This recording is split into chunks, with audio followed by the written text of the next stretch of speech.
இப்ப என்ன ஒரு சிந்தனையா இருக்குன்னா, கடையில ஒவ்வொரு கடையிலயும் தர்பூசணி பழத்த பார்த்தா, இந்த தர்பூசணிய வாங்கி சாப்பிட்டு இப்படி இப்படி பண்ணாக்கா, நம்ப இந்த மாதிரி ஒரு நிலைமையில வந்துரலாமா? அப்படின்ற ஒரு சிந்தனை வருது.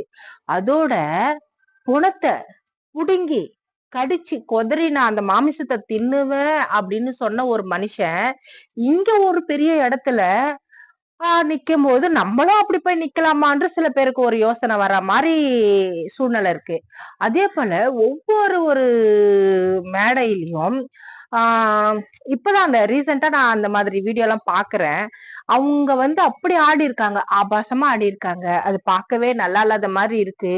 ஒரு வேளை அந்த மாரிலாம் ஆடுனா தான் இந்த மாரி நிகழ்ச்சிக்கு வர முடியுமா? அப்படின்ற ஒரு சிந்தனையும் வருது. ஆ என்ன பண்றது? நல்லபடியா வீடியோ போடுறவங்களையும் இந்த மாரி பண்ணாதான் பைத்தியக்காரத்தனமா பண்ணாதான் பெரிய ஆளா வரணும் அப்படின்ற மாதிரி ஒரு சூழ்நிலை ஏற்படுத்தியிருக்கு நம்ம வட்டாரம்.